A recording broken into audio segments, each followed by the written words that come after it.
Hey everyone, welcome back to RJK English. And this is video 2 of chapter 11 called Om. Make sure to like and subscribe. And do you know anyone else that is learning Siddhartha, maybe for school, or they're trying to learn to read in English? Maybe you're taking IELTS or TOEFL or preparing for going into an American company and you want to learn English. Make sure to like and subscribe and make sure to recommend it to another person that's doing the same. Also, look below RJK English. Look that up on Facebook. You can find these videos, and we can talk about them even more in depth there. All right, let's continue. So Siddhartha had realized that he never went back to his father. He heard the river laughing at him. He didn't go after his son, and he came back and he realized he needed to confess everything to Vasudeva. So here we are. Vasudeva sat in the hut weaving a basket. He no longer worked the ferry boat. His eyes were becoming weak, also his arms and hands, but unchanged and radiant were the happiness and the serene well-being in his face. Have you ever met someone like this? I think maybe I've met one person like that in my life, but I can't think of them right now. Siddhartha sat down beside the old man and slowly began to speak. He told him now what he had never mentioned before, how he had gone to the town that time, of his smarting wound, of his envy at the sight of happy fathers, of his knowledge of the folly of such feelings, of his hopeless struggle with himself. He mentioned everything. He could tell himself everything, even the most painful things. He could disclose everything. He displayed his wound. Did he really display his wound? It's not a physical wound, right?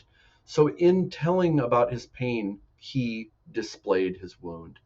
So he displayed his wound, told him, Vasudeva, of his flight that day, how he had rowed across the river with the object of wandering, object of the goal of wandering into the town, and how the river had laughed. As he went on speaking and Vasudeva listened to him with a serene face, Siddhartha was more keenly aware than ever of Vasudeva's attentiveness. He felt his troubles, his anxieties, and his secret hopes flow across him and then return again. Disclosing his wound to this listener was the same as bathing the wound in the river until it became cool and one with the river. As he went on talking and confessing, Siddhartha felt more and more that this was no longer Vasudeva, no longer a man who was listening to him. He felt that this motionless listener was absorbing his confession as a tree absorbs the rain, that this motionless man was the river itself, and that he was God himself, that he was eternity itself. And if he's God, then he would be Brahman, right? As Siddhartha stopped thinking about himself and his wound, this recognition of the change in Vasudeva possessed him. And the more he realized it, the less strange did he find it.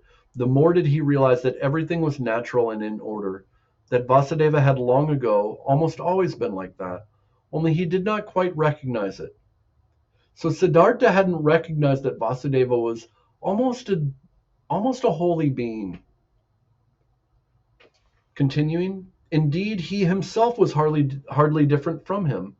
He felt that he now regarded Vasudeva as the people regarded the gods, and that this could not last. Inwardly, he began to take leave of Vasudeva. In the meantime, he went on talking. Why is he going to take leave of Vasudeva? I don't know. When he had finished talking, Vasudeva directed his somewhat weakened glance at him. One moment, I'm taking a sip of coffee. Say your own, okay?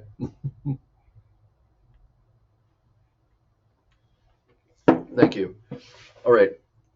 He did not speak, but his face silently radiated love and serenity, understanding and knowledge.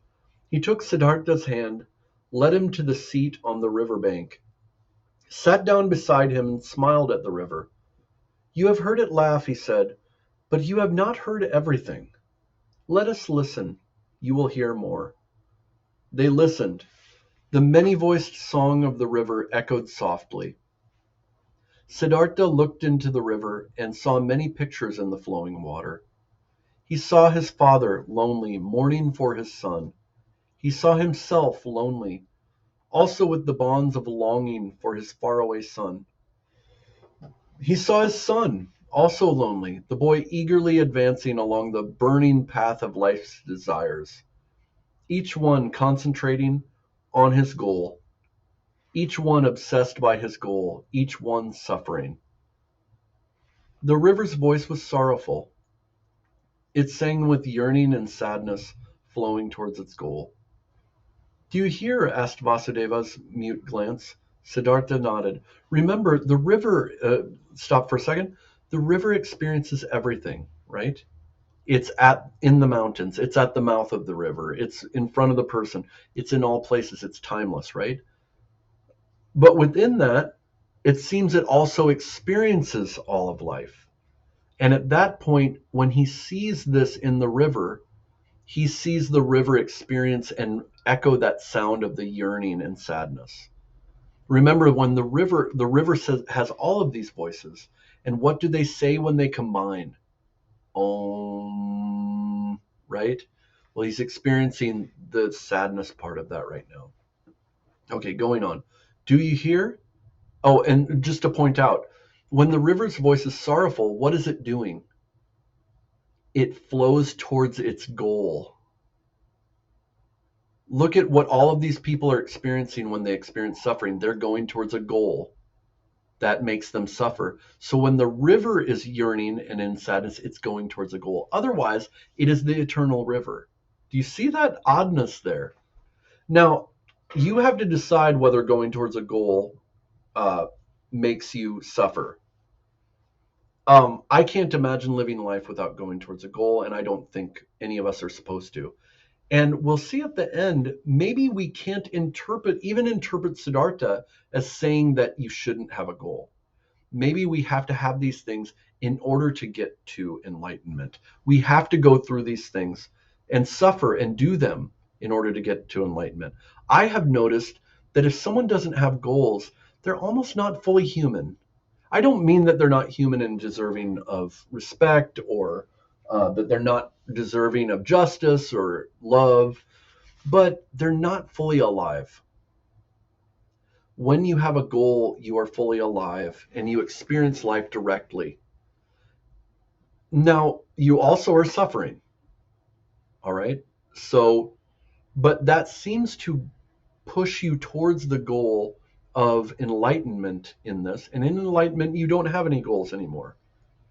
But we can almost see that in the world.